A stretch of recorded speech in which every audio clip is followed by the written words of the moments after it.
In the next few minutes, I hope to blow your mind.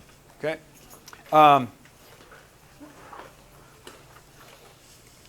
In the next few minutes, I hope that you will understand that astronauts in the International Space Station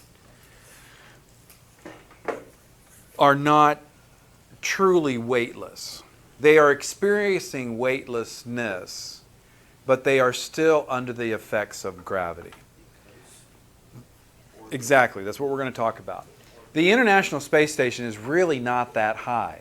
And you can go to a website and it'll tell you when the next time it's going to pass overhead. You can actually see the thing up in the sky.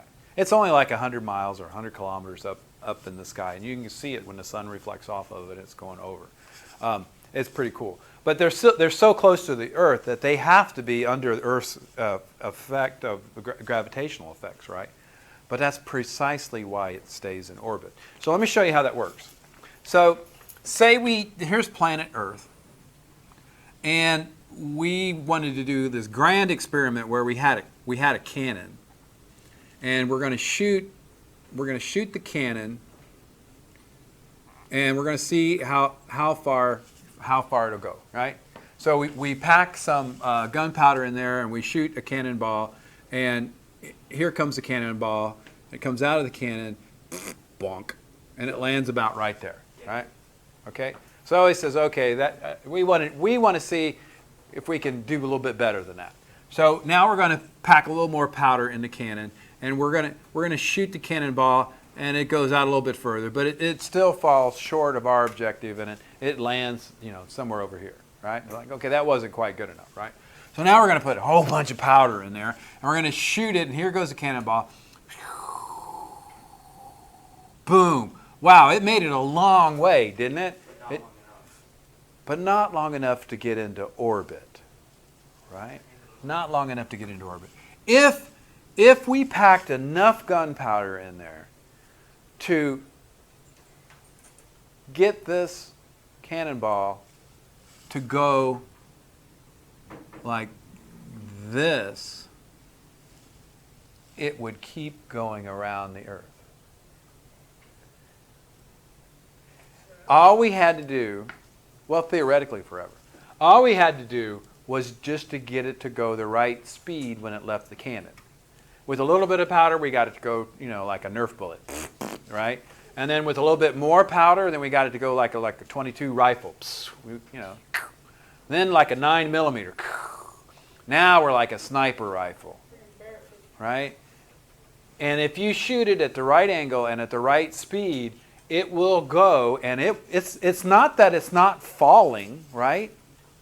It's just the Earth keeps falling away from it.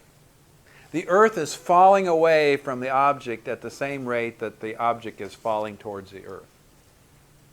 If you get it just right, then that object will go all the way around the Earth and come right back.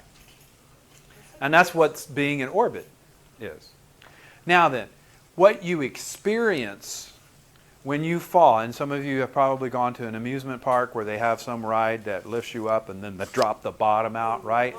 For a moment, you feel weightless. Because it feels like there's no forces acting on you. You are, for all intents and purposes, weightless. Right? Because remember what I talked about earlier? That weight, when you step on the scale feels your mass being accelerated by the force of gravity. You're pushing down on it. When you're in free fall, you're not pushing down on anything. You're just falling. And for that brief moment in time, or the sustained period of time, if you're in orbit, you feel weightless. That's not to say you're not under the effects of gravity. In fact, the effects of gravity is what is keeping you in orbit. Because if it wasn't for gravity, what happened? What would happen to this cannonball? Go to space. It would, because of the inertia of the cannonball. An object in motion would keep going, right? But the cannonball has been acted on by an external force, and that force is gravity, which pulls its trajectory down. Okay? Very good. Yep. I'm not sure if this means anything, but like, doesn't like if it's a orbiting around or if it sort of like goes in sort of ovalish shape? I don't know. I'm not that experienced in orbital mechanics. I mean, I think sometimes when they project the path of the International Space Station on the globe, it takes these weird patterns because they designed the orbit of the International Space Station so that it does not go over the same spot every time. They actually make it kind of like a spirograph go around the globe so that at over maybe a 1 month period of time, it passes over the entire globe. Because of its nature of the mission of that space station is for research, and they want to see all parts. They want to see the poles, they want to see the equator, they want to see all parts of the Earth. So they designed the orbit of the International Space Station so that they can see the entire Earth. How many people live on the space station? It varies, I don't know, maybe 3 to 6 or something like that.